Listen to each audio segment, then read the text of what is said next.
Goeiedag liefde, ek hoop dit gaan goed met jou. Hierdie week se oordeenkings het al baie harte oopgemaak en ek moet net sê, dankie vir elkeen wat deel. Dankie vir die kommentare wat gelewer word, die boodskappe wat aangestuur word en dan word ons vertel en dit maak my so bly, oor hoe dit julle help. Dis juist dit is hierdie hartsveranderings wat wys dat die Heilige Gees werk. Nou, tot nou het ons gepraat oor wat mense glo oor hemel, oor met ander woorde die roete na die hemel toe. Sekere mense glo, weet jy wat, ek is 'n goeie mens, daarom is ek reg op pad hemel toe. Ander mense glo daar's baie paaie na die hemel toe. Maar geliefde, God wil nie net jou skepper wees nie. Hy wil jou Vader wees. Vandag wil ek praat oor die lewe van 'n kind. Wat baie mense verstaan, hulle verstaan hulle redding, maar hulle besef nie wat is kindskap nie. Wat is die roete na redding? Baie mense glo in Jesus, maar leef steeds asof hulle wees is nie, asof hulle eintlik nie kind is nie, sonder identiteit, sonder rigting, sonder die wete dat hulle by 'n familie behoort. Nou Paulus roep die kerk wakker. Nou, hy sê vir ons sit regop.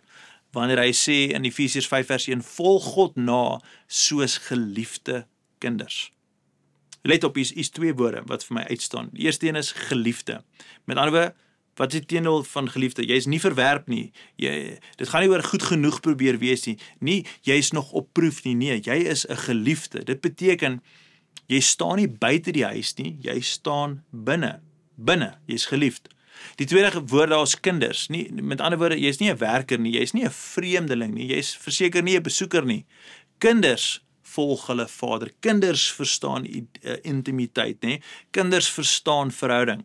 Hulle word beïnvloed deur die Vader se hart. Hulle word gevorm deur sy stem. En wat doen 'n kind? 'n Kind leef naby sy ma en sy pa, in hierdie konteks die pa.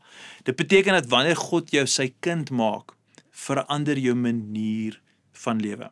Jy begin anders besluit. Jy begin anders praat. Jy begin anders met mense werk. Anders reageer in konflik. Ek dink dis een van die mooiste dinge van gelowiges. Hoe nader jy aan Jesus begin beleef, hoe begin lewe, hoe anders jy begin werk jy met mense en hoe werk jy in jou gesindheid. Daar's respek vir ander mense. Jy begin anders te droom oor jou toekoms, oor die lewe. Jy leer om anders te lief te hê. Hoekom? Want jy leef nie meer uit jouself uit nie. Jy leef uit jou Vader se natuur. Dit is een van die mooiste dinge van kindskap, as jy leer om jou Vader se natuur aan te neem. Galasiërs 3:26, Paulus kom sê, want julle is almal kinders van God deur julle geloof in Christus Jesus.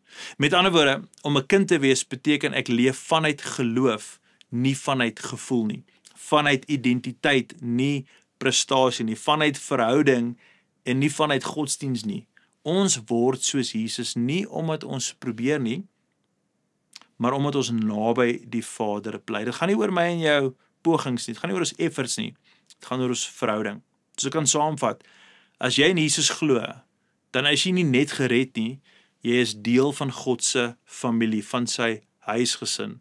En familie leef anders. Die kinders volg hulle vader, kinders vertrou sy stem, kinders neem sy karakter aan, kinders leef met vrede, identiteit, rigting en met sekerheid.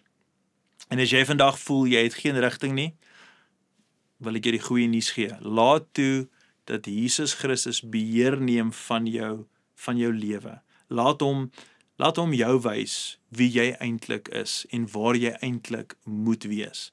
Wanneer jy hom volg, sal sy pad altyd die beste pad wees. Ek hoop dit maak sin, ek hoop dit bemoedig jou, en ek hoop dit gee vir jou rigting. Nie net vir vandag nie, maar vir die res van jou lewe. Kom ons bid saam. Hemelse Vader, ons is vandag so dankbaar vir die geskenk van Jesus Christus. Dankie dat U daagliks met ons tyd wil spandeer. Dankie dat ons in verhouding saam met U kan wees. En dankie wat ons vandag leer in Efesiërs 5 vers 1, dat 'n geliefde kind praat van ons identiteit, dit praat van ons sekuriteit, dit praat van dat ons is binne en nie buite nie. En dit maak my opgewonde, Here, om te weet dat as 'n gewone mens kan ek in verhouding staan met die skepper van die heelal. En dit is so besonder, net om te dink daaraan. En ons kry dit reg deur Jesus Christus.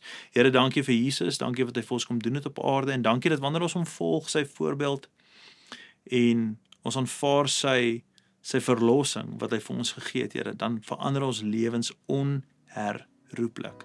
Dis my gebed vandag, dat soveel meer mense se lewens so onherroepelik sal verander word. Ons bid dit als in die mooi naam van Jesus. Amen en amen. Geliefde, sien julle môre, gaan in vrede.